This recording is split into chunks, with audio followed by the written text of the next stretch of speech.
So here we are ready to make some French bread. We've scaled all of our ingredients, we've brought it over to our mixer, and we're ready to go. So French bread is a good example of what we call basic four bread. So it has literally four ingredients: salt, yeast, water, and flour. So I'm using bread flour in this, I'm using instant yeast in this, and like all of my breads, I don't use kosher salt, I use sea salt.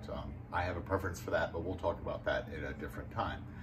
The mixing method for this is, sometimes they'll call it, oh, just dump it all in a bowl, or they'll call it a straight method, or it's also called a direct method, which just means you put everything directly into the bowl all at once, and you turn the bowl on. So some chefs prefer to put the dry ingredients in first, some prefer to put the water in first.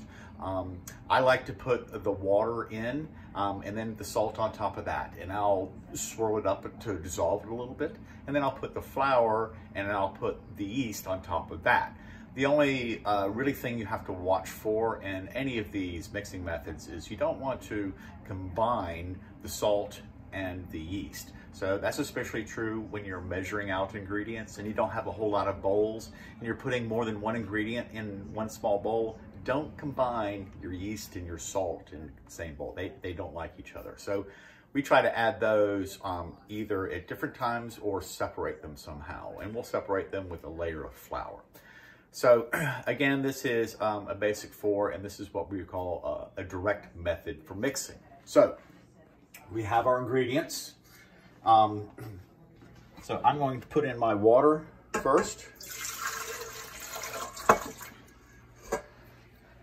And then my salt.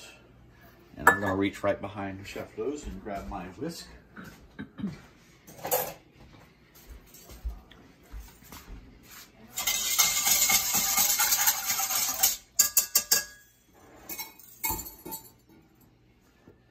So in goes my flour.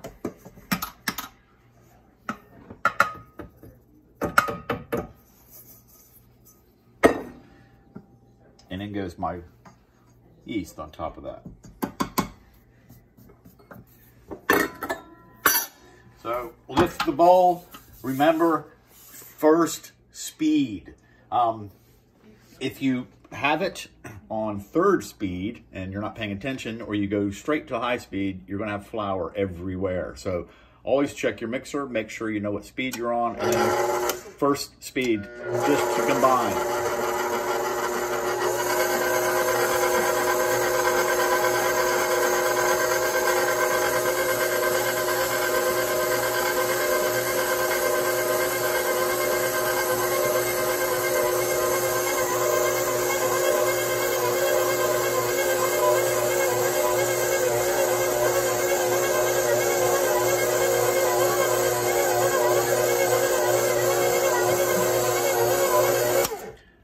So the dough is formed. You can hear the mixer starting to pull a little bit. It's starting to use a little bit of juice to get around.